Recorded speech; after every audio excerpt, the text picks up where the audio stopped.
There's something that happens when you build something and walk away. The thing keeps going. Your name doesn't. Vivian Cole had spent 30 years building Apex Financial, not managing it, not inheriting it, building it. From a $400 a month office with secondhand furniture and a phone she shared with the tax attorney next door, to a 2,000-person firm managing $4 billion in assets. She had stepped down 3 years ago, on purpose, on her own terms. This morning, she was standing outside the building she'd signed the lease for in 2001, in jeans and sneakers and no badge, while a 29-year-old security guard asked her to wait outside. She waited. She was good at waiting. Through the glass lobby door, she could see a photograph on the wall.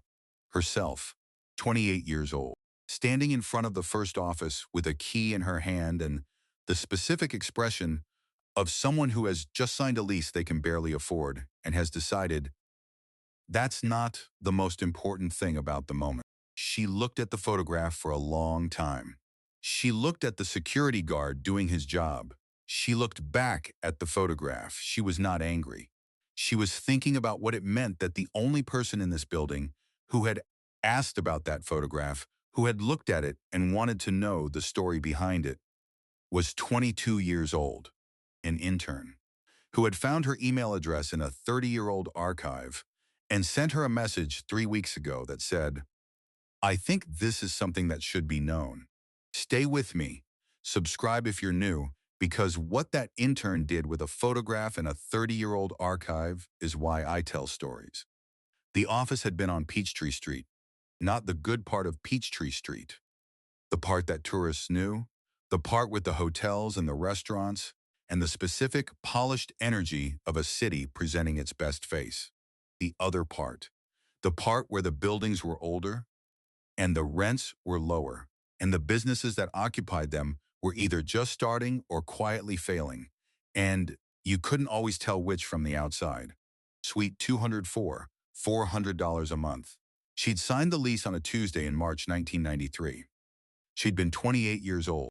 She'd had $12,000 in a business account, every dollar she'd saved in 4 years of working for someone else, plus $4,000 she'd borrowed from her mother, plus $2,000 from her college roommate who had believed in her in the specific, uncomplicated way that people believed in you before they understood what they were believing in. She'd had a desk she'd bought secondhand from an office liquidation sale, a chair that didn't match, a phone she shared with the tax attorney in Suite 203. They'd worked out a system. 2 rings meant it was for her, 3 rings meant it was for him, which had worked fine until clients started calling and getting confused, and she'd saved enough for her own line 6 months later. She'd had a business plan. She'd had a name, Apex Financial, which she'd chosen because it meant the highest point and because she'd understood at 28 that naming something what you intended it to become was its own form of commitment. She'd had no clients. She'd gotten the first one in April. A woman named Dorothy Harris, who ran a hair salon 3 blocks away and who had $40,000 in a savings account that had been sitting there for 6 years earning nothing because Dorothy didn't trust banks with investment products, because every investment firm she'd walked into had made her feel like she was in the wrong place. Vivian had spent 2 hours with Dorothy, not selling, listening. At the end of the 2 hours, Dorothy had handed her $30,000 to manage.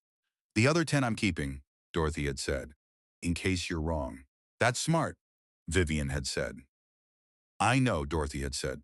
Dorothy Harris had been Apex Financial's first client. She was still a client, 30 years later. The growth had been slow at first. Not discouraging, slow in the way that things grew when they were growing correctly. 1 client, then 3, then 11, then 40. Word of mouth through communities that had been underserved by traditional financial institutions for so long that finding someone who spoke to them like people rather than portfolios was itself remarkable. Vivian had built the client base the way she'd built everything, by paying attention, by asking questions that other people weren't asking, by understanding that trust was not a product, it was a practice, something you did every day, something you either maintained or lost, something that took years to build and could be destroyed in an afternoon. She'd maintained it. By year 5, they had $40 million in assets under management. By year 10, $280 million. By year 21, $8 billion. By year 30, $2 billion. She'd made it to every milestone by doing the same thing she'd done with Dorothy Harris in April 1993. Listening first. Selling never. She'd almost lost it once. The financial crisis had not been kind to anyone and had been specifically unkind to firms like Apex, smaller, newer, without the institutional backing that allowed larger firms to absorb losses that would have sunk companies half their size. She'd had to make decisions in 2008 that she still thought about. Not regretted. Thought about. There was a difference. She'd called every client personally. Not her team. Her. She'd spent 6 weeks on the phone. 12 to 14 hours a day. Client who was scared, every client who wanted to pull out, every client who had heard something on the news that made them feel like the floor was disappearing. She'd talked to all of them. She'd lost 11% of assets under management. She'd kept 89%. The industry average that year had lost 31. She'd rebuilt what she'd lost by 2010. She'd never made the calls she'd made in 2008 a selling point. Never turned them into a marketing story. They were just what she'd done, what the situation had required, what the clients had deserved. She'd told the story once to a young analyst on her team who'd asked how she'd gotten through it. One call at a time, she'd said. You can't manage a crisis. You can only manage the next conversation. She'd chosen James Park herself, not because he was the obvious choice. There had been more obvious choices. People who had been at Apex longer. People who were more visible externally. People who, on paper, made more sense. She'd chosen James because of a meeting, a client meeting, a difficult one. A client who was unhappy and was expressing that unhappiness in the specific, escalating way of someone who had decided to be unhappy and was committed to it. She'd watched James handle it. Not by defending, not by deflecting, not by doing any of the things people did when they were managing conflict rather than resolving it. He'd listened. He'd asked one question. What would it take for you to feel like we'd made this right? The client had told him. It was achievable. James had made it happen. Vivian had watched the whole thing from across the room. She'd gone home that evening and written his name in the notebook she kept for decisions that mattered. 4 years later, she'd made him CEO. The step down had been her decision. Not pressure from the board, not declining performance, not anything external. She'd been 55 years old, and she'd looked at the company she'd built and understood two things simultaneously. First, Apex was healthy, stronger than it had ever been. James was doing well. The team was solid. The clients were well served. Second, she had more to build, not more of this. Something different. She'd learned in 30 years that knowing when you were done was its own form of wisdom. That staying past your moment out of attachment wasn't loyalty. It was fear. She wasn't afraid. She'd stepped down on a Thursday. She'd gone home. She'd made dinner. She'd sat on her back porch and looked at the Atlanta skyline and thought about what came next. She'd started the next thing on Monday. The email from Maya had arrived on a Tuesday. 3 weeks ago. She'd been in the middle of something when it came in. She was always in the middle of something, and she'd almost set it aside for later. She'd read the subject line, company history research. Question. She'd opened it. Miss Cole, my name is Maya Chen. I'm a junior analyst intern at Apex Financial. I'm working on a research project about the company's history for the 30th anniversary initiative. I've been going through the archive, and I found your name in the founding documents.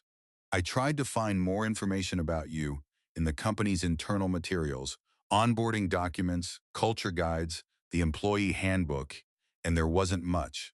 There's a photograph of you in the lobby. Nobody I've asked has been able to tell me the full story behind it. I think that's something that should be known. Not just for the anniversary project. Because the people who work here should understand where this came from and who built it. If you're willing to talk, I'd like to ask you some questions. Maya Chen Vivian had read it twice. She'd thought about the photograph in the lobby. She'd thought about what it meant that a 22-year-old intern was the person asking. She'd written back, Maya, I'll be at the office on Thursday the 14th at 10 a.m. Come find me in the lobby. She hadn't told James. She hadn't told anyone. She'd wanted to see what she found when she arrived without announcement. She'd found Marcus doing his job, and a photograph on the wall, and a lobby full of people who walked past it every morning without knowing. She'd started with the photograph. Not because it was the most important thing in the archive, because it was the thing nobody could explain. Maya Chen had been at Apex Financial for 11 weeks. Not her first internship, her third. The previous two had been at firms where the intern experience consisted primarily making coffee, attending meetings where nobody explained what the meetings were about, and producing research that disappeared into folders nobody opened. She'd learned things at those internships. Not what she was supposed to learn. What she'd actually learned was how organizations talked about themselves versus how they actually worked. The gap between the official story and the real one. The specific, revealing distance between what a company put on its website and what happened in its hallways. She'd gotten good at reading that gap. Apex was different from the other two firms in ways she'd been trying to articulate since her first week. Not the culture documents. Those were fine, standard, the specific corporate language of a company that had thought about its values and written them down. Something underneath the documents. A way people talked to each other. A way problems got handled. A specific, particular quality she'd noticed in her third week when she'd watched a senior analyst spend 40 minutes on the phone with a client who was upset about something small, not a significant financial matter. A communication issue, a misunderstanding about a report, and treat it with the same focused attention you'd give something large. She'd asked about it afterward. The analyst had looked at her.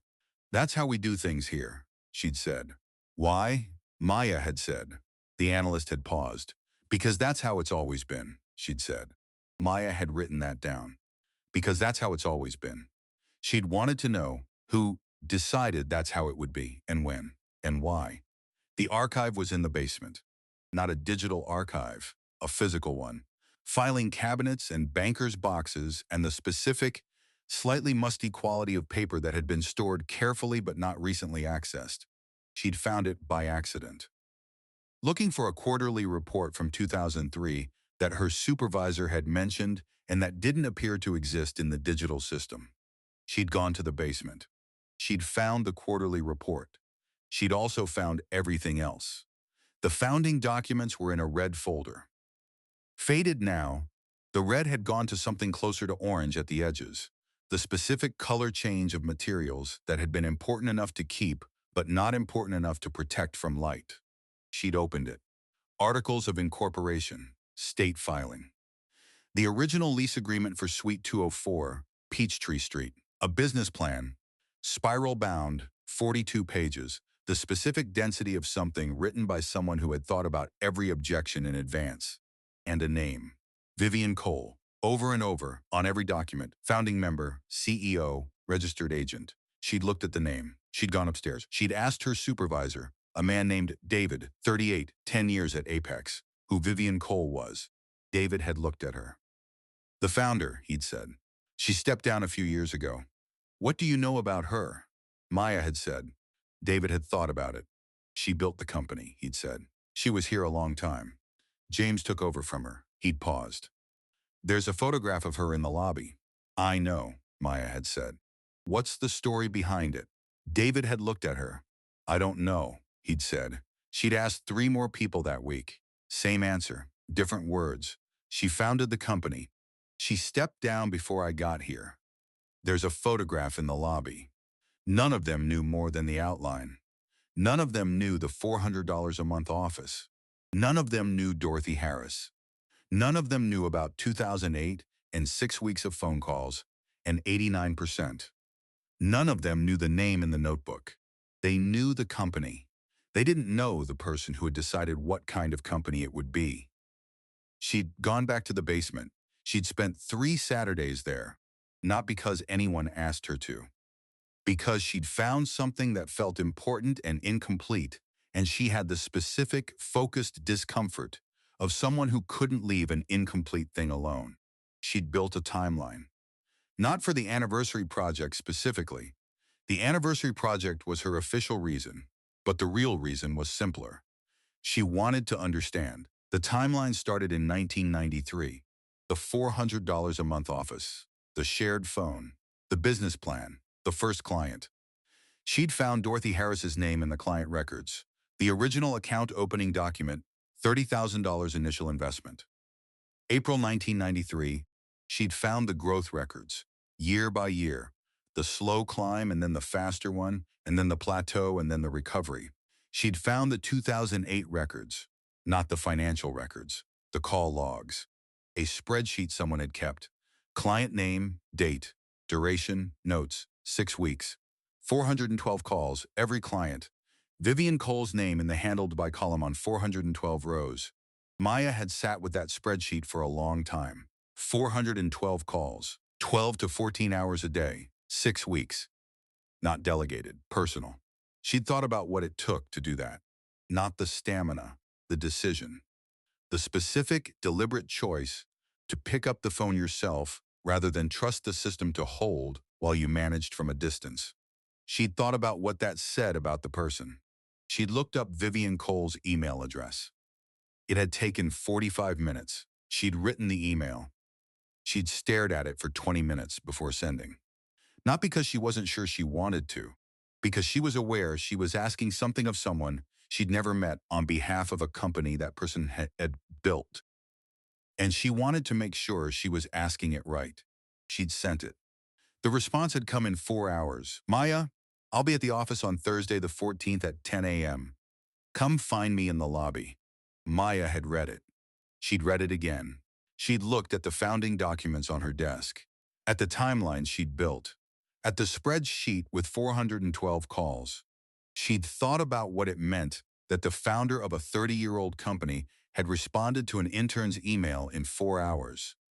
She'd thought about what it meant that the founder needed to be found by an intern. She'd written both of those things down in the same notebook she used for everything. At the top of the page, she'd written a question. Not for the anniversary project, for herself. How does a company forget who it came from? Thursday morning, she'd been at her desk at 8:30, trying to focus on something else and failing. At 10:03, her desk phone had rung. Security desk. There's a woman at the front who says she has an appointment with you, Marcus had said. Simone. Sorry, Maya. Maya Chen. What's her name? Maya had said. She says Vivian Cole, Marcus had said. She's not in the visitor system. Maya had already been standing. She'd been moving toward the elevator before Marcus finished the sentence. Not because she was certain. Because she'd spent 3 Saturdays in a basement and 45 minutes finding an email address and 412 calls in a spreadsheet, and she knew exactly who was standing at the front door. She'd taken the elevator down. She'd walked through the lobby. She'd looked at the woman standing outside the glass door. Jeans, blazer, sneakers, no badge, waiting. The specific patience of someone who had learned a long time ago that waiting was not the same as losing. Maya had looked at the photograph on the wall. She'd looked back at the woman outside, at the jaw, at the eyes, at the way she was standing, the specific settled posture of someone who was exactly where they were supposed to be and knew it regardless of what the security system said. She'd opened the door. Miss Cole, she'd said. I'm so sorry. Please come in. Vivian had looked at her. At 22 years old, who had found her in a basement archive and sent an email, and was now standing in a lobby holding a door open. You must be Maya, she'd said. Yes, Maya had said. Thank you for the email, Vivian had said. Thank you for coming, Maya had said. They'd stood there for a moment. 2 people who had never met. On either side of a door that one of them had built and one of them had opened. Marcus had been standing at the security desk, watching. He'd looked at Maya. He'd looked at the woman she'd called Miss Cole. He'd looked at the photograph. He'd looked back. He'd understood. Not immediately, in the specific, incremental way that understanding arrived when you were looking at 2 things and slowly realized they were the same thing. He'd opened his mouth. He'd closed it. He'd looked at the photograph one more time. Ma'am, he'd said, I owe you an apology. Vivian had looked at him. You were doing your job, she'd said. I didn't. You were doing your job, she'd said again. Not to dismiss him, to mean it. He'd looked at her, at the woman who had just been asked to wait outside her own building and was standing here telling him he'd done nothing wrong. Yes, ma'am, he'd said. She'd nodded. She'd turned to Maya. Shall we? She'd said. Maya had led her through the lobby, past the photograph. Vivian had looked at it as she walked past. At 28 years old with a key in her hand. She hadn't stopped. She didn't need to. She knew what was in it. They took the elevator to the 4th floor. Not the executive floor. Maya's floor. The one with the open-plan desks and the natural light and the specific organized hum of people doing analytical work. The floor where interns sat near the windows because someone had decided a long time ago that the people newest to the company should have the best light. Vivian had made that decision. In 2004. She hadn't mentioned it. Maya had booked a small conference room. Not the good one, the one at the end of the hall that people forgot existed because it didn't have a window and the projector hadn't worked in 8 months and nobody had gotten around to fixing it. She'd booked it because it was available. And because she'd understood instinctively that whatever this conversation was going to be, it wasn't the kind that needed an audience. She'd put water on the table, 2 cups, a notepad, her laptop. The founding documents in a folder, not to show Vivian. Vivian had signed them, but because she'd been carrying them for 3 weeks and they'd become the physical anchor of the project. Vivian sat down. She looked at the room, at the projector that didn't work, at the water, at the founding documents in Maya's folder. She looked at Maya. You've been busy, she said. 3 Saturdays, Maya said. In the basement, Vivian said. Yes, Maya said. How did you know? Because that's where everything is, Vivian said. I put it there. Maya opened her laptop. She turned it toward Vivian. The timeline. 30 years. Dates and numbers and names and decisions, organized the way Maya organized everything, clearly, specifically with sources cited and assumptions labeled and gaps marked as gaps rather than filled in with guesses. Vivian looked at it. She didn't say anything for a moment. She scrolled, slowly. The way you looked at something that was about your life, but wasn't from your perspective. The specific, slightly vertiginous experience of seeing yourself from the outside. You found the call logs, she said. 2008, Maya said. Yes, 412, Vivian said. I counted, Maya said. Vivian looked at the screen. I didn't count, she said. At the time. I just made the next call. One at a time, Maya said. Vivian looked at her. You found that too, she said. Your analyst told me, Maya said. Priya. She's been here 14 years. She said you told her that during the crisis. She paused. She said she still thinks about it. Vivian was quiet. Priya, she said. Yes, Maya said. How is she? Vivian said. Good, Maya said. She runs the fixed income team now. She should, Vivian said. She was always the smartest person in the room. She just didn't know it yet when I hired her. Maya wrote that down. Not obviously, a small note in the margin of her notepad. Vivian noticed. She noticed most things. You take notes, Vivian said. I take notes on everything, Maya said. Is that okay? It's how I built the company, Vivian said. Can I ask you something? Maya said. That's why I came, Vivian said. Why did you come without telling anyone? Maya said. You could have called James. He would have made it into something, Vivian said. What do you mean? Maya said. James would have prepared, Vivian said. He would have told people I was coming. Someone would have put together a presentation. There would have been a nice lunch. She looked at the projector that didn't work. And I would have seen the version of Apex they wanted me to see instead of the version that exists. And the version that exists is, Maya said. She wasn't sure how to finish the sentence. A company full of good people, Vivian said. Doing good work. That doesn't know where it came from. The room was quiet. Is that bad? Maya said. Vivian thought about it. Not the diplomatic version of the answer, the true one. It depends on what you think a company is, she said. If a company is just a system, processes, products, client relationships, revenue, then no. Apex is healthy. James is doing well. The system is running. Maya said, but I don't think a company is just a system, Vivian said. I think a company is a set of decisions that got made a certain way because of who made them. And if you forget who made them and why, you start making decisions differently, not immediately, gradually. The way water changes the shape of a rock. She paused. You don't notice until you look at the rock.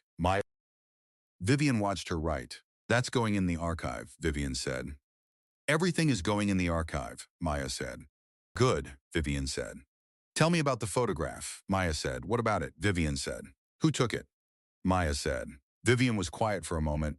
My mother, she said. Maya looked up from her notepad. She drove up from Macon, Vivian said. The day I signed the lease. She didn't tell me she was coming. I walked out of the building after signing, and she was standing on the sidewalk with a camera.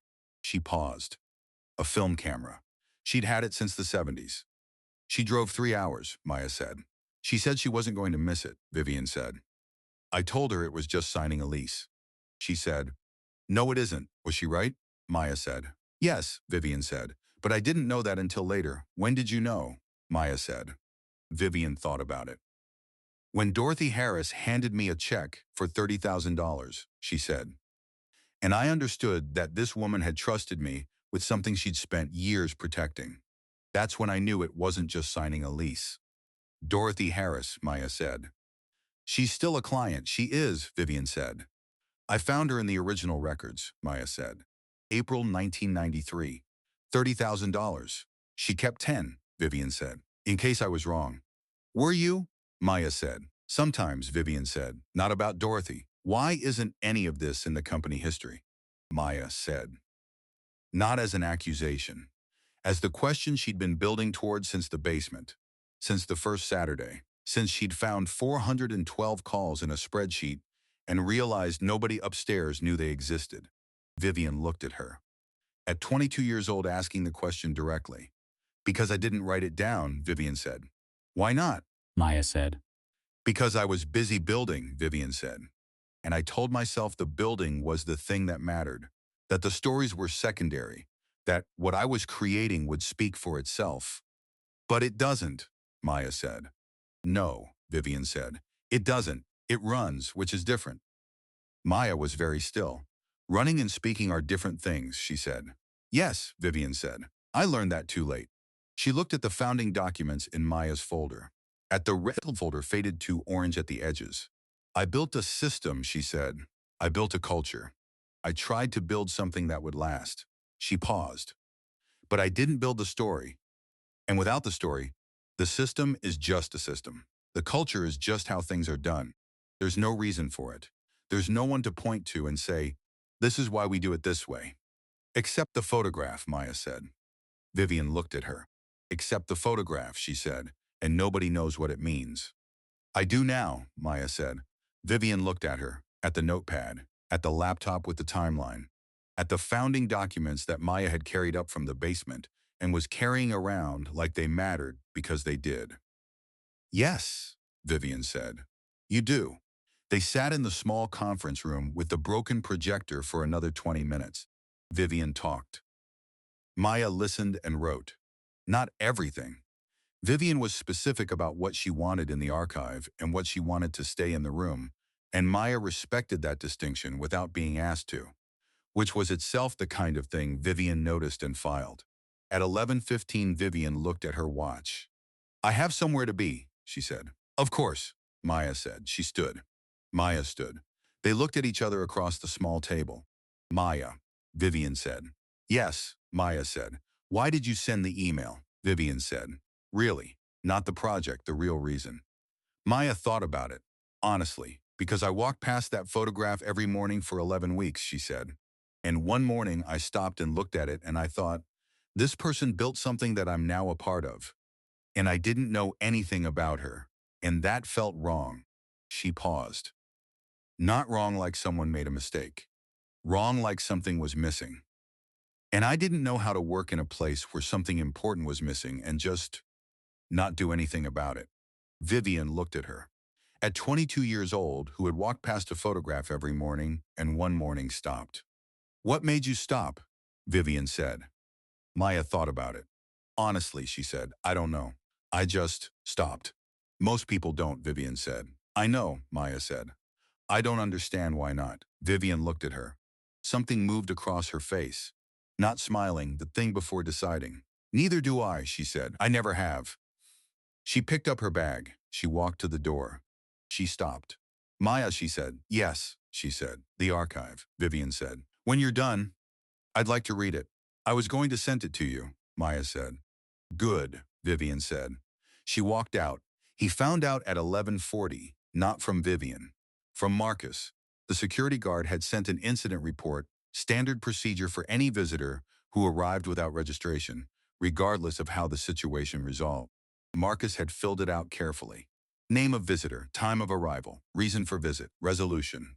Visitor Vivian Cole. Reason, meeting with intern Maya Chen. Resolution, visitor cleared by Maya Chen. Proceeded to fourth floor. James Park had been in a budget meeting when the report came through. He'd excused himself. He'd been CEO for 3 years. Not caretaker. He understood the distinction because Vivian had been explicit about it when she'd offered him the role. I'm not looking for someone to maintain what I built, she'd said. I'm looking for someone to build what comes next. Those are different jobs. He'd thought about that conversation a lot in 3 years. What comes next? He'd made changes. Not radical ones, the specific, deliberate changes of someone who understood that a company with 30 years of culture didn't need to be rebuilt from the ground up. It needed to be understood deeply before anything was altered. He'd spent his first year listening. Not to the executives, to everyone, the analysts, the assistants, the people in the mailroom, the client services team that handled the calls that didn't go to advisors. He'd done it because Vivian had told him to. Not directly. She'd told him the story of Dorothy Harris. My first client, she'd said. She walked into the office because she'd been told by every other firm that her account was too small to matter. I spent 2 hours listening to her. I didn't tell her what she needed. I asked her what she wanted. James had understood what she was telling him.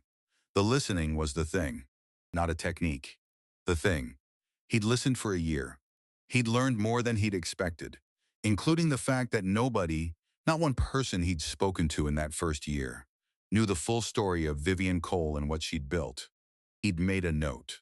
He hadn't done anything about it. That was the thing he was sitting with now. In his office, with the incident report on his desk. Vivian had been in this building this morning, and he'd found out from a security report. He called Maya first. Not Vivian, Maya, she answered on the second ring. Mr. Park, she said. James, he said. Always James. James, she said. Tell me what happened, he said. She told him. Not defensively clearly. The email she'd sent, the response. The plan to meet in the lobby. The fact that she hadn't cleared Vivian through the visitor system because she hadn't thought about it. That's on me, Maya said. I should have registered her. It's on me, James said. For a different reason. What reason? Maya said. He looked at the incident report. At Vivian Cole's name typed into a form designed for people who didn't belong.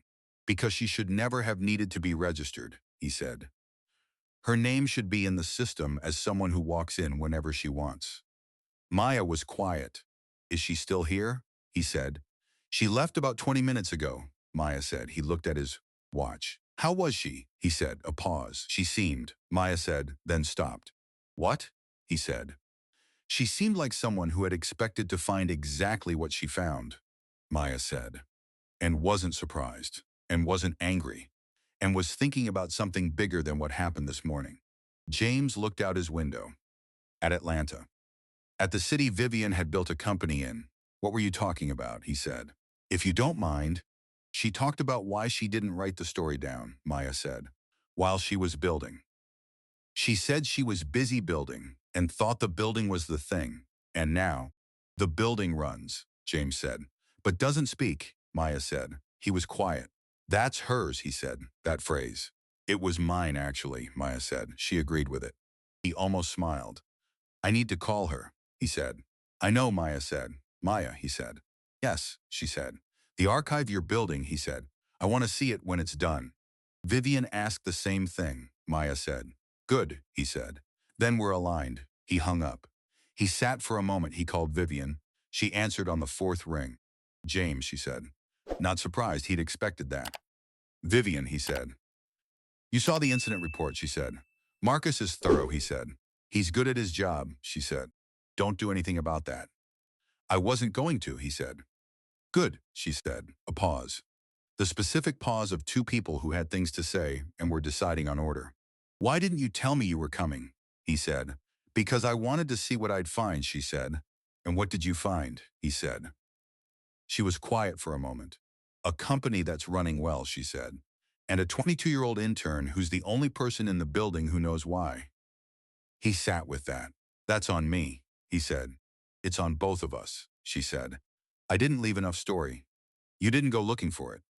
I made a note, he said, in my first year, that nobody knew the full history. I didn't do anything about it. Why not? She said. He thought about it, honestly. Because I was busy building what came next, he said. And I told myself the story could wait. The line was quiet. Then Vivian said, just that. The specific sound of someone recognizing a pattern. I know, he said. You made the same mistake, she said. Yes, he said. For the same reason, she said. Yes, he said. So now you know, she said. Yes, he said. Another pause. James, she said. Yes, he said. I'm not calling to tell what to do, she said. You're the CEO. This is your company now. It's always been yours, he said. It was, she said. Now it's yours, and the interns, in a way, and the 412 clients who were on the phone with me in 2008 and stayed. She paused. A company belongs to the people who show up for it, not just the person who started it. I want to fix it, he said. What you found? The gap. I know, he said. She was quiet. Ask Maya, she said. She already started. He went to the fourth floor at 12:30. Not announced. He found Maya at her desk. She was typing. Not the archive. A regular work task. The intern who had spent 3 Saturdays in a basement was still doing her actual job. He sat in the empty chair next to her desk. She looked at him. I spoke to Vivian, he said. I know, she said. She texted me. He looked at her. She texted you, he said. She asked if you'd called, Maya said. I said yes. What did she say? He said. She said good. He looked at Maya's desk, at the founding documents in the red folder, at the notepad with the small margin notes, at the laptop with the timeline he hadn't seen yet. Can I see it? He said. The archive. It's not done, she said. I know, he said. Can I see what you have? She turned the laptop toward him. He looked at the timeline. 30 years. Dates and numbers and names and decisions. He scrolled slowly. He found 2008.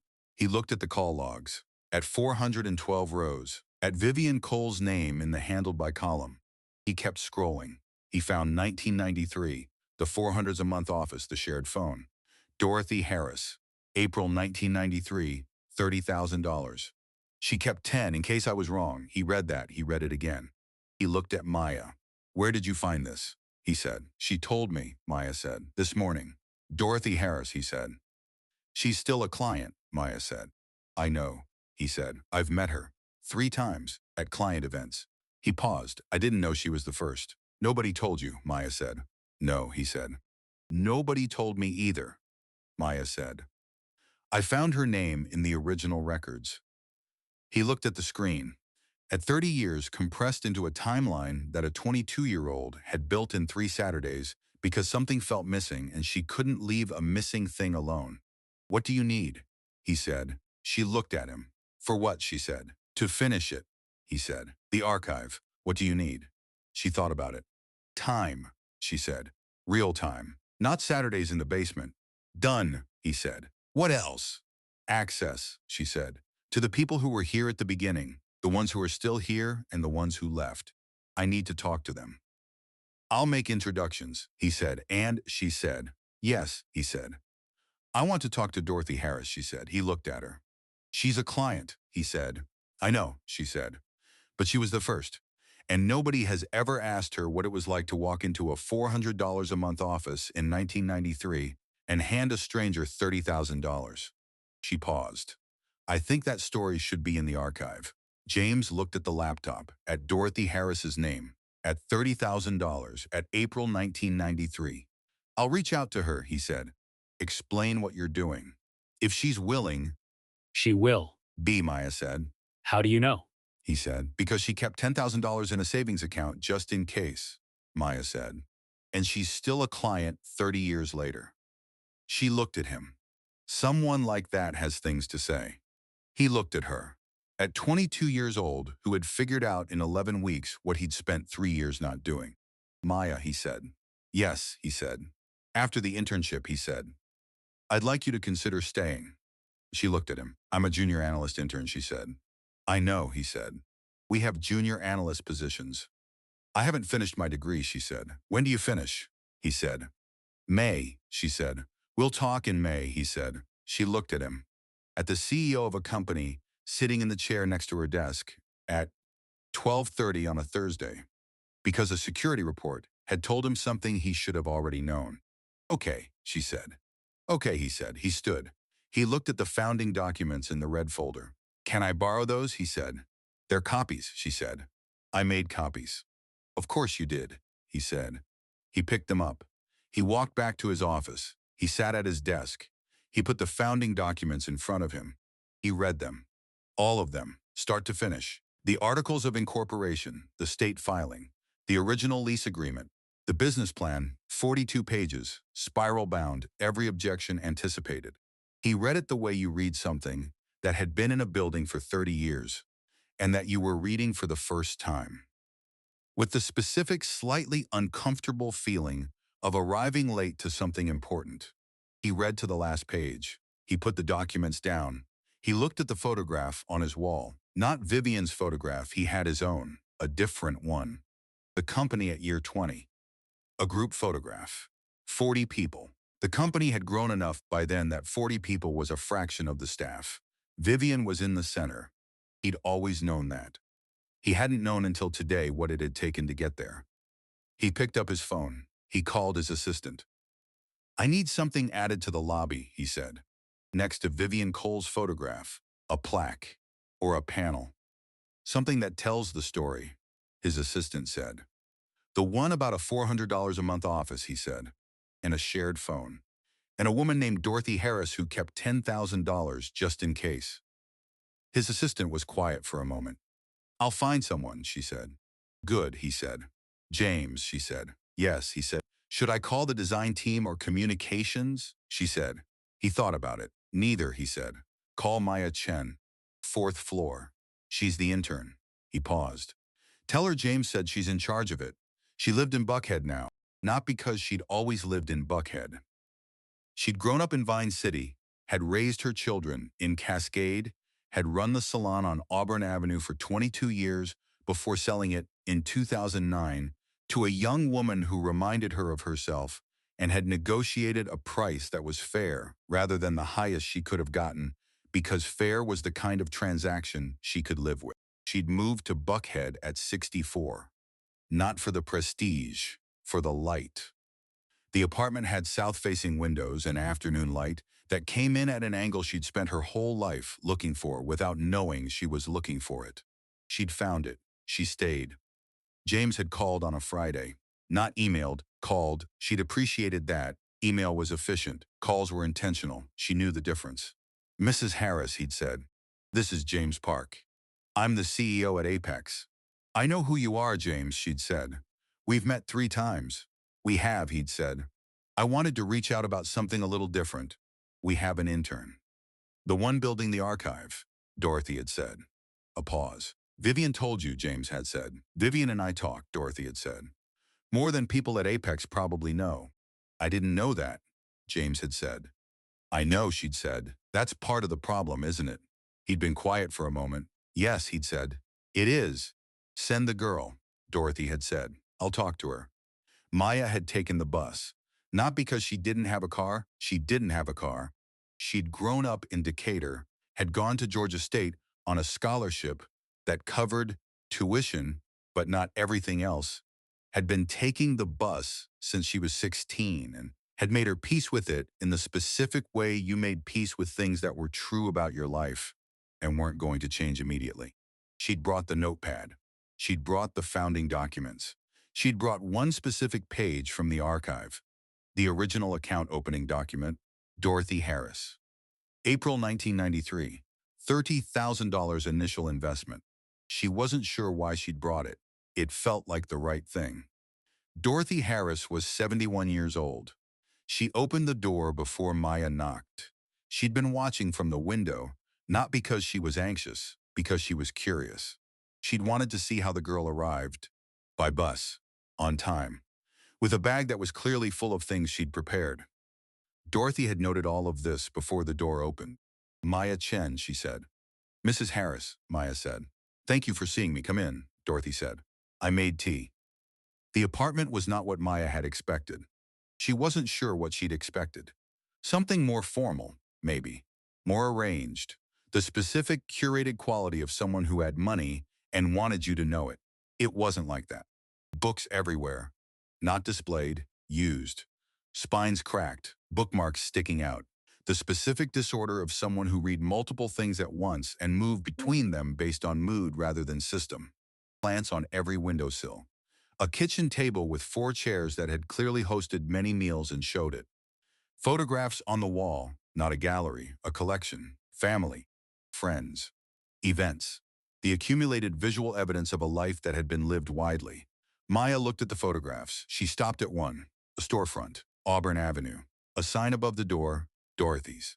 A woman in the doorway, younger, early 30s. The specific expression of someone standing in front of something they'd built. 1987, Dorothy said. She was watching Maya look at it. First day. The salon, Maya said. 22 years, Dorothy said. Sit down. Tea's getting cold. They sat at the kitchen table. Tea. A plate of cookies that Maya recognized as the kind you bought from a specific bakery. Not homemade, but chosen carefully. Dorothy looked at her. Not the way most adults looked at 22-year-olds, the other way. Like she was interested in what was actually there, rather than what she expected to find. Ask, Dorothy said. I don't know where to start, Maya said. Start at 1993, Dorothy said. That's where you want to be anyway. Maya opened her notepad. Why did you go to Apex? She said. Dorothy looked at her tea. I'd been to 3 other firms, she said. Before Vivian. What happened at the other 3? Maya said. The first one, I walked in and the receptionist looked at me and asked if I had an appointment with the cleaning service. She said it plainly. Not with anger, with the specific, settled delivery of someone who had been storing a fact for 30 years and was finally being asked for it. I did not have an appointment with the cleaning service. I had $40,000 in a savings account and I wanted to invest it. Maya was writing. The second one? She said. The second one took my meeting, Dorothy said. The advisor was polite. He showed me charts. He talked for 45 minutes.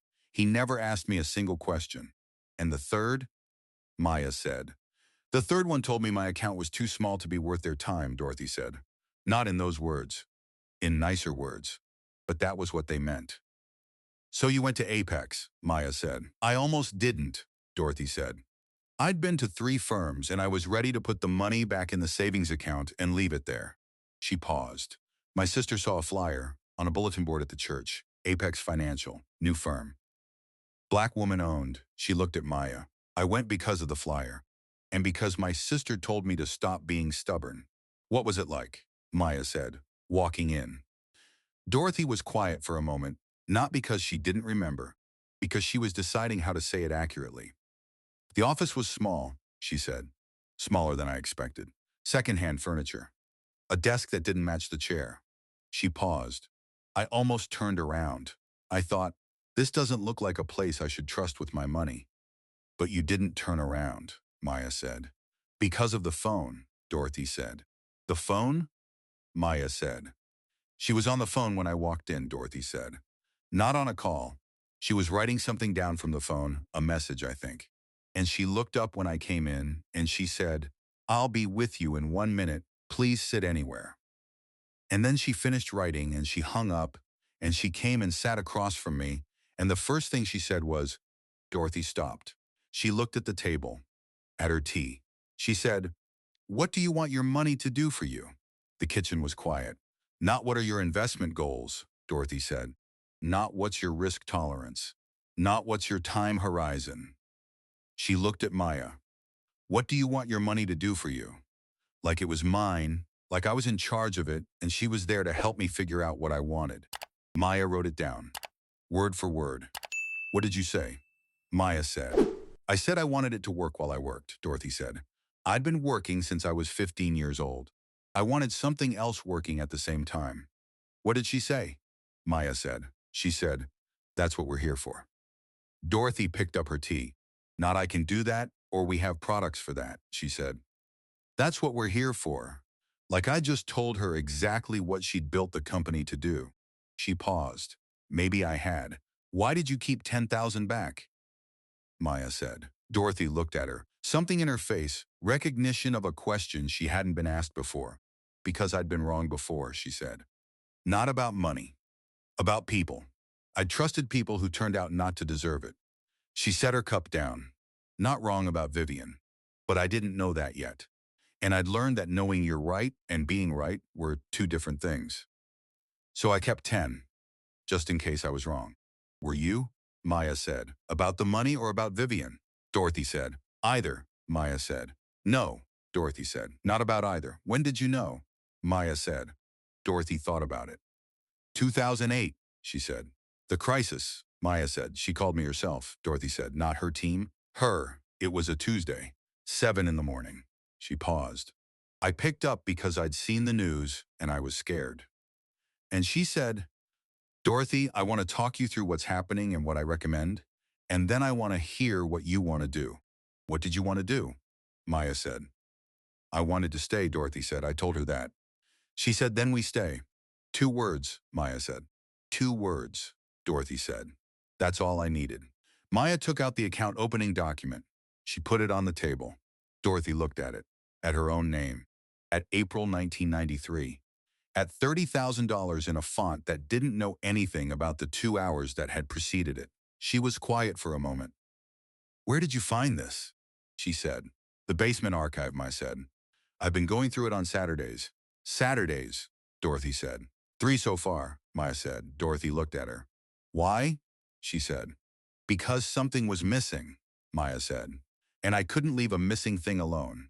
Dorothy looked at the document, at her signature at the bottom. 31 years old, running a hair salon on Auburn Avenue, trusting a stranger with $30,000 because the stranger had asked the right question. Does Vivian know you're here? She said. She suggested it, Maya said. No, Dorothy said. I mean, does she know what you found? In the basement.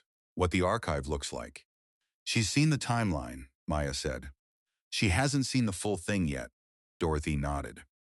She's going to cry, Dorothy said. Miss Cole? Maya said. When she reads it, Dorothy said. She's not someone who cries easily, but she's going to cry when she reads what you've built. How do you know? Maya said.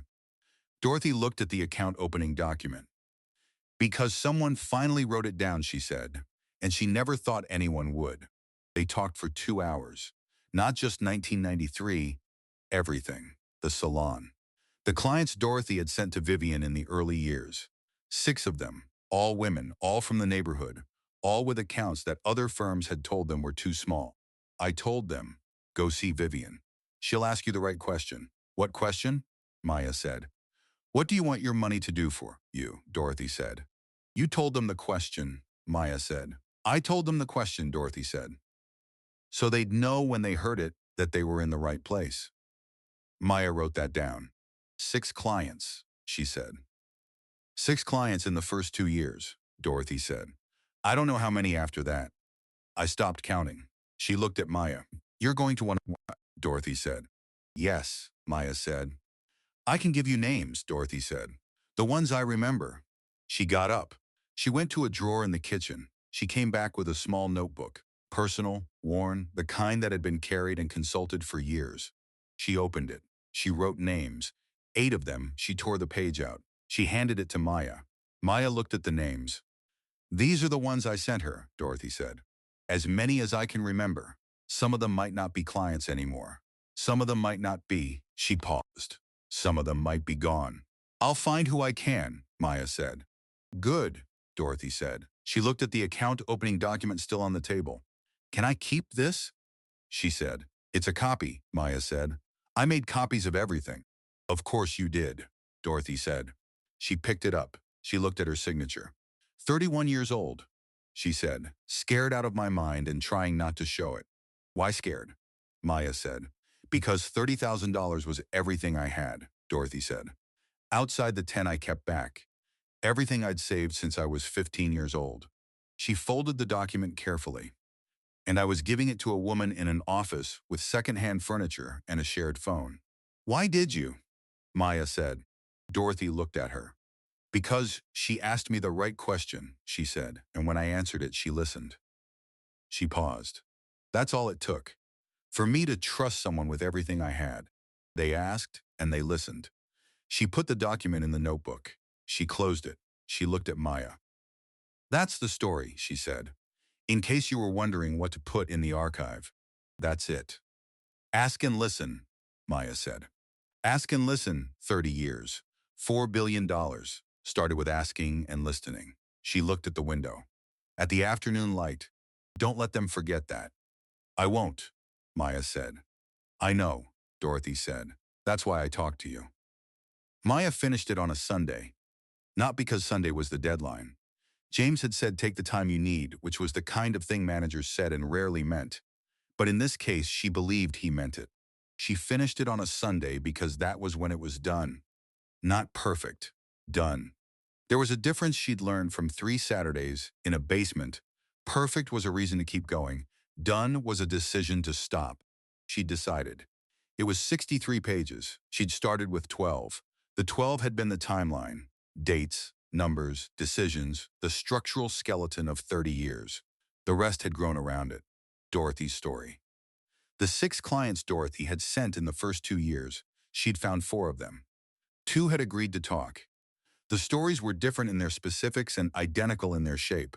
A question asked, an answer heard, a decision made to trust. Priya Kumar, the fixed income team lead, 14 years at Apex, who had told her about the crisis calls and about one call in particular. A client named Howard, who had called on a Wednesday in October 2008 at 11 at night because he couldn't sleep and was scared and didn't know who else to call. Vivian had picked up, had talked to him for 2 hours, had not once told him what to do, had asked questions until Howard figured out what he wanted to do and then had helped him do it. He told me that story himself, Priya had said, years later at a client dinner. He said that call was the reason he'd never left. Maya had written it down. She'd written all of it down. She'd called her mother on Saturday night.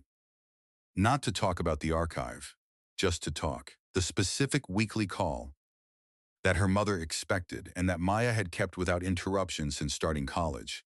The rhythm of a relationship that ran on consistency. Her mother had asked how work was going. Maya had told her.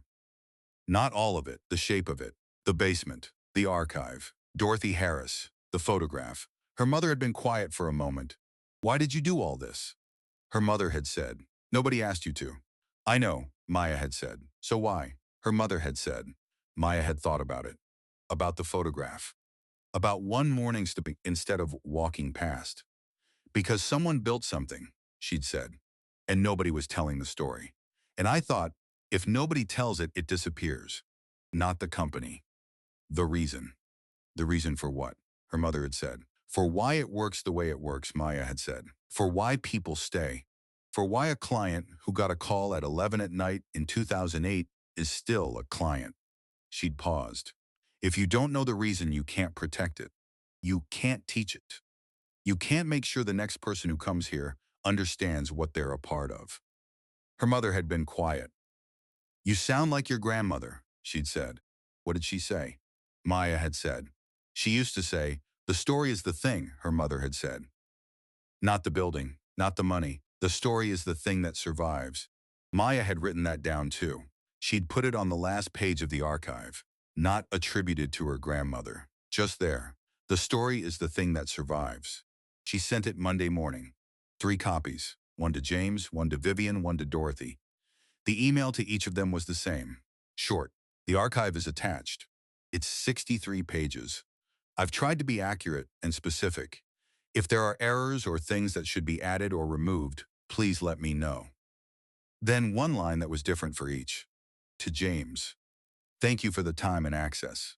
To Dorothy, thank you for the names and the story about the right question. To Vivian, thank you for coming without telling anyone. That was how I knew it was real. James read it in one sitting. Not at his desk, he'd taken his laptop to the small conference room on the fourth floor. The one with the broken projector. The one where Vivian and Maya had talked. He'd sat in the same chair he imagined Vivian had sat in. He'd read. He'd gotten to the 2008 section. He'd gotten to Howard's story. He'd gotten to the part where Priya described Vivian on the phone, at 11 at night, asking questions until a scared client figured out what he wanted. He'd stopped. He'd looked at the broken projector. He'd thought about the decisions he'd made in 3 years. Not the financial ones, the ones about how things were done. Whether he'd asked enough questions, whether he'd listened enough, whether the way he'd been running things was connected to the reason things were done the way they were, or whether the connection had gotten thinner without him noticing. He'd kept reading. He'd gotten to Dorothy, to what do you want your money to do for you? To ask and listen. He'd sat with those two words for a long time. He'd thought about his own onboarding when he'd joined Apex, about what he'd been told, about what he hadn't been told, about whether the thing that made Apex different from other firms had been explicitly communicated to him, or whether he'd absorbed it gradually, or whether he'd partially missed it. He thought he'd partially missed it. Not the practice, the origin. He'd known how to listen. He hadn't known why listening was the whole thing. He hadn't known it had started with a question asked to a woman in 1993 who had been to 3 other firms and had almost turned around in the doorway. He'd finished the archive at 2:15. He'd sat for a while. Then he'd picked up his phone. He'd called Vivian. She answered on the third ring. "You read it," she said. "Yes," he said. "All of it," he said. "Howard," he said. "Yes," she said. "I didn't know that story," he said. "No," she said. "How many like that are there?" he said. "That I don't know." "I don't know," she said. "Many." He was quiet. "Vivian," he said. "Yes," he said. "The question," he said. "What do you want your money to do for you? Is that still how we open with clients?" A pause. "Is it?" she said. He thought about the last client meeting he'd sat in on, about how it had opened, about the language. "Not in those words," he said. "No," she said. "Close," he said. "I don't know," she said. "I haven't been in a client meeting in 3 years. I'm going to find out," he said. "Good," she said. "And if it's not, then you fix it," she said. "That's the job." He looked at the broken projector.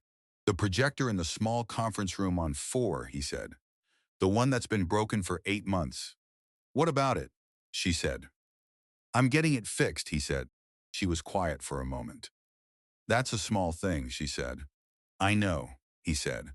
"But it's in the room where Maya built the archive. And it's been broken for 8 months and nobody fixed it." He paused. "I want to know why nobody fixed it." "Why?" she said. "Because a projector that stays broken for 8 months is a small symptom of something," he said. "And I've been CEO for 3 years and I didn't know it was broken until today." "What is it a symptom of?" she said. "I don't know yet," he said. "I'm going to find out." She was quiet. "James," she said. "Yes," he said. "You're going to be fine," she said. "You think?" he said. "You just connected a broken projector to company culture," she said. "That's not nothing." Dorothy called Maya on Tuesday. Not emailed. Called. Maya saw the number and answered immediately. "Mrs. Harris," she said. "I read it," Dorothy said. "All of it?" Maya said. "All of it," Dorothy said. Maya waited.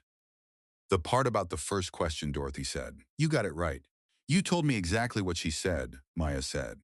"I know," Dorothy said. "But you could have softened it, made it sound better than it was.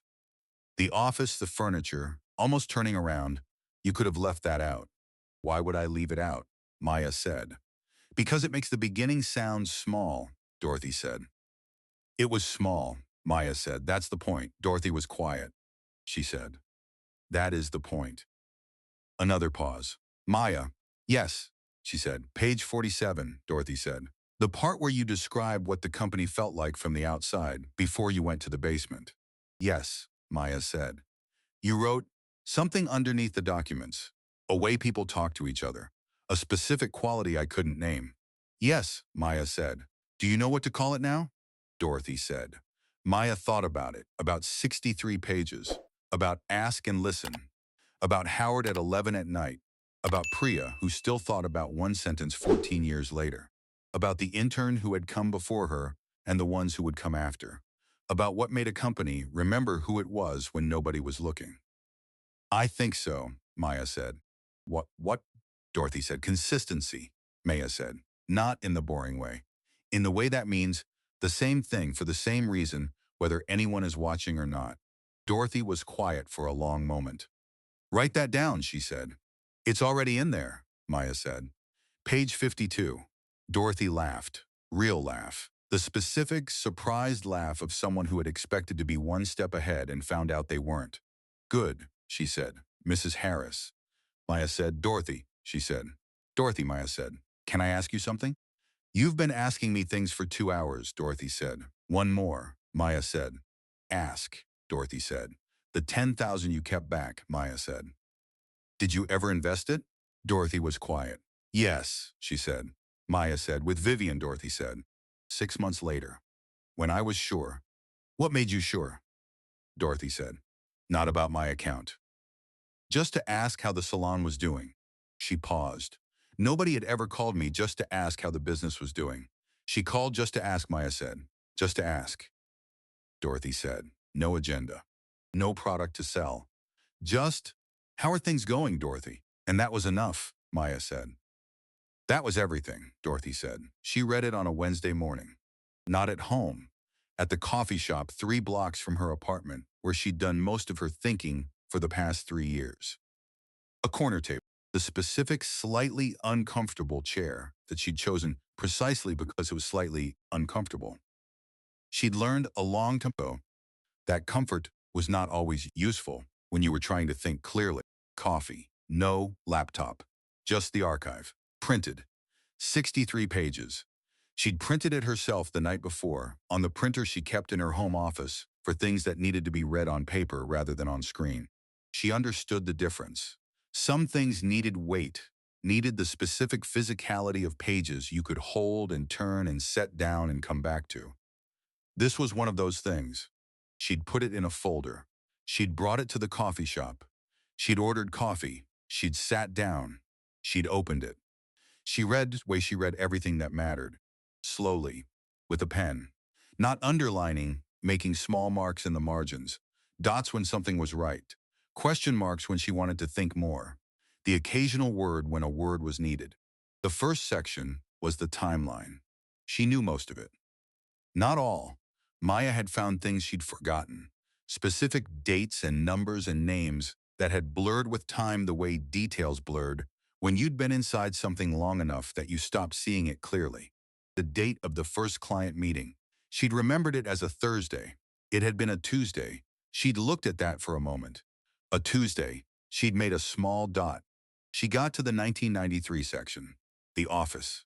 The furniture. The phone. She'd expected this part to feel small, the way early things felt small when you looked at them from a distance.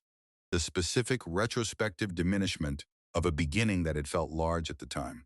It didn't feel small, it felt large. Larger than she'd remembered. Not because Maya had made it larger, she hadn't. She'd been specific. Accurate. She'd written the $400 a month office exactly as it had been. It felt large because Maya had understood what it had meant. Not what it had led to, what it had meant. The specific courage of signing a lease you could barely afford on a business you'd never run before in a city that wasn't waiting for you. Vivian had a made dot in the margin. She'd moved on. Dorothy's section was on page 23. She'd known it was coming. She'd thought she was prepared for it. She read the part about the 3 firms. The receptionist who had asked about the cleaning service. The advisor who had talked for 45 minutes without asking a single question. The firm that had said the account was too small. She'd known about the first one. Dorothy had told her, years later, over dinner. She hadn't known about the second and third. Dorothy had never told her. She'd sat with that for a moment. 30 years.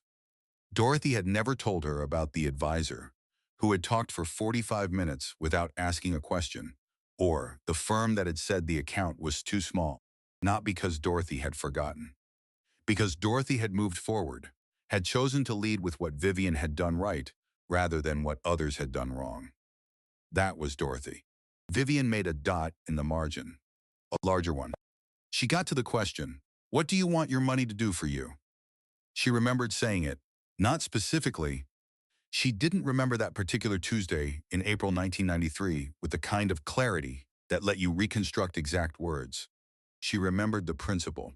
She'd walked into every first meeting for 30 years with the same intention, not to sell, to ask, and then to listen to the answer. She'd stopped sometimes. Over the years, in the middle periods, when the company had gotten large enough that she was in fewer client meetings and more management meetings, when the days had filled with things that were important but different from the original thing. She'd stopped asking as often. She'd caught herself and course corrected, but she'd stopped. And now she was reading it written down by a 22-year-old who had found it in the words of a woman who had been to 3 other firms and had almost turned around in the doorway and hadn't. She wrote one word in the margin, origin. The 2008 section was on page 31. She'd started reading it, and then she'd stopped. She'd put the pages down. She'd looked at the coffee shop, at the other people, at the morning light coming through the window. She'd picked up her coffee. She'd sat there for a few minutes. Not because she couldn't read it, because she wanted to be ready to. She picked the pages back up. She read, the calls, 412, 6 weeks. She'd known the number because Maya had told her at their meeting. I counted, but seeing it on the page was different. 412 rows, her name, handled by. She thought about those 6 weeks. She hadn't thought about them in a long time, not because she'd forgotten, because she'd moved on. That was how you got through things. You moved through them, and then you moved on, and eventually the moving on became the natural state, and the moving through became something you carried without noticing. She'd been carrying those 6 weeks. She noticed now. She got to Howard's story. She remembered Howard. Not the call specifically. She'd made 412 calls. She couldn't remember each one specifically. She remembered Howard because he'd called her, some years later, to tell her that the call at 11 at night had been the reason he'd stayed. She hadn't known he'd told Priya. She hadn't known Priya had held on to it for 14 years. She hadn't known it was the kind of thing people held on to. She'd thought it was just a call she'd made because it needed to be made. She wrote in the margin, held. Page 47, something underneath the documents. A way people talk to each other, a specific quality I couldn't name. Maya's words from the beginning, before the basement, before the archive, before the Saturday mornings. 11 weeks in, unable to name it. Vivian had named it for herself a long time ago. She'd never written it down. She'd thought, for 30 years, that some things didn't need to be written down because they were self-evident to anyone who was paying attention. She understood now that self-evident and visible were not the same thing. Some things were self-evident only to the person inside them. Everyone else needed them named. Page 52, consistency. Not in the boring way. In the way that means the same thing for the same reason, whether anyone is watching or not. She stopped. She read it again. The same thing for the same reason, whether anyone is watching or not. She'd tried to build that. She hadn't known if she'd succeeded. She'd always thought that the test of whether a culture had taken root was whether it survived the founder's absence. She'd been gone 3 years, and a 22-year-old intern had walked into the building and felt something she couldn't name, and had gone to the basement to find out what it was, and had come out 63 pages later with consistency, whether anyone is watching or not. Vivian put the pen down. She looked at the window. At the morning, she thought about her mother standing on the sidewalk with a film camera, about No It Isn't, about Dorothy with a check for $30,000 and $10,000 held back just in case, about Priya on the fixed income team who still thought about one sentence, about Howard who had called at 11 at night, about Marcus doing his job, about the photograph in the lobby, about a 22-year-old who had stopped one morning instead of walking past. She thought about what it meant, that all of it, 30 years, $4 billion, 412 calls, the origin question, ask and listen, had been there. In the building, in the people, in the way things were done, and the reason they were done that way. Waiting. For someone to write it down, she picked up the pen. She turned to the last page. The story is the thing that survives. She looked at it. She made a dot, largest one she'd made all morning. She called Maya at 10:47. Not emailed. Called. Maya answered on the second ring. "Miss Cole," she said. "Vivian," Maya said. A pause. "I read it," Vivian said. "I know," Maya said. "Dorothy told me you'd call." "Dorothy told you I'd call," Vivian said. "She said you'd call when you were done," Maya said, "and that you wouldn't email." "She knows me," Vivian said. 30 years, Maya said. "Yes," Vivian said. Another pause, the specific pause of someone who had things to say and was finding the order. "Page 23, Vivian said. "Dorothy's section," Maya said. "The three firms," Vivian said.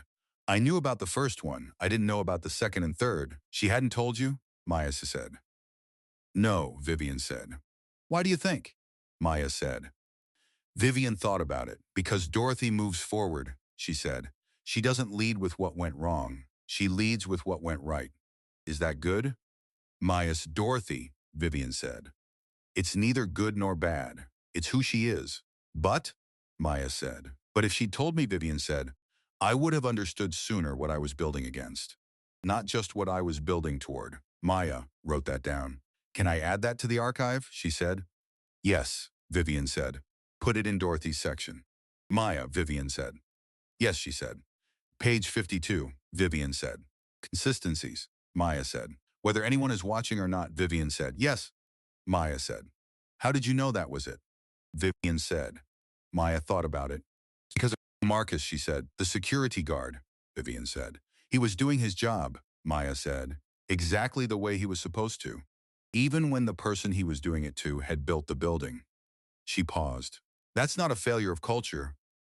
That's the culture working. The same rules for everyone. Consistently." Vivian was quiet. "I hadn't thought about it that way," she said. "Neither had I," Maya said, "until I was writing it." "That's what writing does," Vivian said. "Yes," Maya said. "That's what writing does." They talked for 40 minutes, page by page. Not all of them, the ones that needed talking through. The sections Maya wasn't sure about. The quotes she wanted to verify. The two things she'd left out because she wasn't sure they were hers to include, and Vivian told her to include them both. At the end, Vivian was quiet for a moment. "Maya," she said. "Yes," she said. "Dorothy said the story is the thing that survives," Vivian said. "That's the last line." "Yes," Maya said. "She told you that," Vivian said. "Or you found butter," Maya said. "My mother told me she used to say it. I put it in because it felt true." "It is true," Vivian said. "I know," Maya said. "Your grandmother was right," Vivian said. "She usually was," Maya said. Vivian looked at the coffee shop, at the printed pages on the table, at 63 pages of what had been in a building for 30 years waiting to be found. "Thank you," she said. "Not the formal version, the other one. The one that meant, you did something I couldn't do myself, and I know what that cost." "Thank you, Maya," she said. Maya was quiet for a moment. "You built it," she said. "I just wrote it down." "Yes," Vivian said, "but without the writing, it was still there," Maya said. "Yes," Vivian said, "but nobody could find it." The plaque went up on a Friday. Not a grand unveiling. Maya had specifically asked for it not to be a grand unveiling, and James had agreed because he understood that a grand unveiling would have made it about the event rather than the thing. It went up on a Friday morning before most people arrived. A facilities person named Carl, who had been at Apex for 11 years, and who Maya had interviewed for the archive. He'd started as a mailroom assistant, now managed the entire building operations team. Carl had put it up himself. He'd wanted to. Maya had said yes. The plaque was simple. Not marble, not engraved metal. A panel, dark wood frame.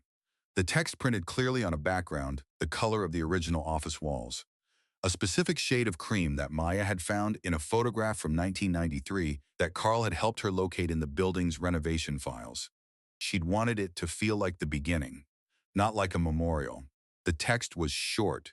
Apex Financial was founded in 1993 by Vivian Cole in a $400 a month office with second-hand furniture and a phone shared with the tax attorney next door.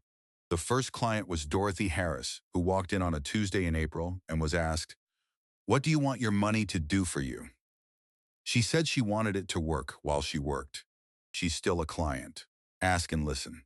That's how this started. That's how it works. Below the text, smaller. Archive compiled by Maya Chen, 2024. Maya had sent Vivian a photograph of it before anyone else saw it. A text. Just the photograph. No words. Vivian had looked at it for a long time. She'd texted back one word. Good. The first person to stop and read it was not who Maya expected. She'd been watching from across the lobby. Not obviously. She had coffee.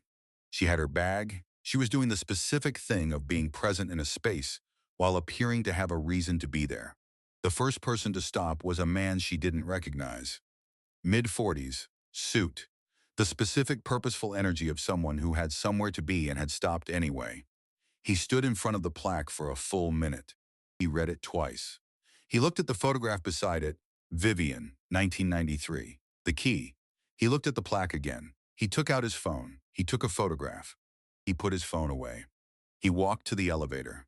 Maya noted all of this. She didn't know who he was. She found out later, a client. 14 years with Apex. He'd come in for a routine meeting with his advisor. He'd seen the plaque on the way in. His advisor told James that afternoon that the client had spent 15 minutes of their meeting talking about the plaque, about what it meant that a company put its origin story in the lobby, about ask and listen, about his mother who had run a small business for 30 years and had never been asked the right question by anyone who could have helped her. He said it made him feel like he was in the right place. The advisor had told James. James had told Maya. Maya had written it down. Marcus saw it at the start of his shift, 8 a.m. He came through the lobby the way he always came through the lobby, the specific, familiar route of someone who had done the same thing enough times that it had become automatic. He stopped. He read it. He read it again. He stood there for a moment.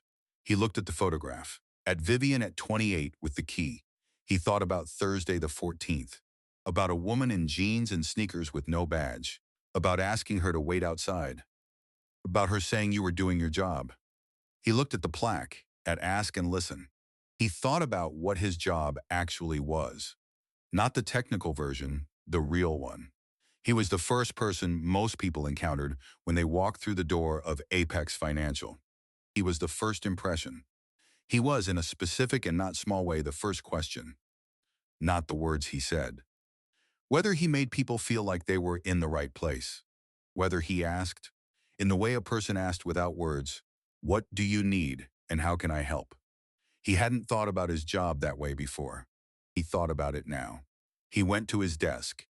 He did his job. Differently than he'd done it before. Not dramatically, in the specific, small way that things changed when you understood the reason behind them. The first person he greeted that morning, he greeted with the specific, genuine attention of someone who understood that this person was arriving at Apex Financial for a reason, and that reason mattered. "Good morning," he said. "Welcome to Apex. Is there anything I can help you with before you head up, not the script?" His version of the question. Vivian came in the following Tuesday, called ahead this time. James met her in the lobby. They stood in front of the plaque together. She read it. She'd seen the photograph Maya had texted. Reading it in person was different. The specific, physical reality of words on a wall. In the lobby she'd walked through for 30 years. She's still a client. She looked at that line for a long time. "Dorothy's going to want to see this," she said. "She's coming Thursday," James said. "You invited her," she said. "Maya did," he said. "I just confirmed the logistics." Vivian looked at Maya across the lobby. Maya was at the security desk talking to Marcus. Not in the official capacity, the specific, easy conversation of two people who had been through something together and had arrived at the other side of it as something that didn't have a name but was distinctly not strangers. "How is she doing?"